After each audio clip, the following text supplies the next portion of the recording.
General जी, आप मेरे को ज़रा सा बताएं कि रैक और पैकेजिंग के अंदर रील मैनेजमेंट में आप क्या कर रहे हैं? रील मैनेजमेंट में हमारा जब भी मटेरियल आता है तो वी मैनेज उसका एक MRR रहते हैं। MRR के ऊपर से वी मैनेज स्टिकर्स जो आते हैं, बारकोड स्टिकर्स। ठीक है। बारकोड के स्टिकर्स हम पेपर रील्स के ऊपर लगवाते हैं। ठीक है। ऑब्वियसली उसकी इन्वर्ट हो चुकी है। जब भी इशू होता है हाँ। So at that time we take the material का details and shop floor issue किया हुआ बारकोड से अंदर एंटर करवाते हैं। यानी कि एक्चुअली में आप बारकोड यूज़ करते हो ना? हाँ जी। तो बारकोड आपके यहाँ कैसे यूज़ कर रहे हैं आप लोग?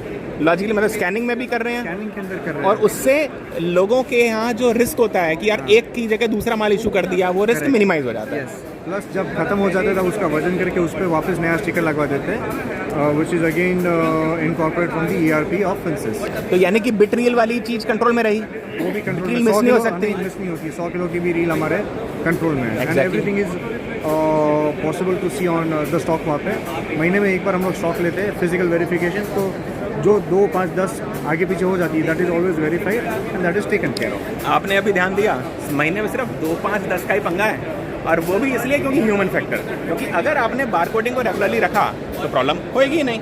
एंड फिंसिस से फिजिकल वेरिफिकेशन ऑफ स्टॉक भी सर अगर नहीं कर रहे हैं तो जरूर करो। कर रहे हो क्या? वो थोड़ा वहाँ पे नहीं कर सर डिसिप्लिन आपकी तरफ से होना है। आपने कहना है भैया बैंक को जो स्टॉक रिपोर्ट जाएगी यही वाली जाएगी। करेक्ट। आपने डिसिप्लिन रखना है ना भाई। मंथली P&L से पहले मुझे चाहिए, तो आप कुछ ना करो, अकाउंट्स वाला ही करवा लेगा। प्लीज रिमेंबर, अकाउंट्स वाले कंपनी के सबसे खतरनाक लोग होते हैं। आप सोचते हैं वो काम नहीं कर रहे, सबसे ज़्यादा वही करते हैं, वही करवाते हैं। यार चार्टर्ड अकाउंटेंट है हम लोग, अकाउंट्स वाले के साथ तो रहेंगे ही रहेंगे। और आप अकाउंट्स वाले की तरफ से सोचना तो शुरू करो। क्या स्टोर वालों से आप 2-4 की गलती अलाउ करते हो? अकाउंट्स में एक की सैलरी दूसरे को देना अलाउ करते हो?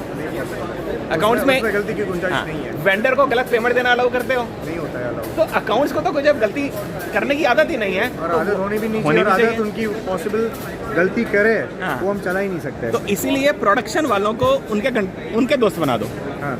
दोनों टीम वर्क से काम करेंगे तो लाइफ होएगी जिंग जिंग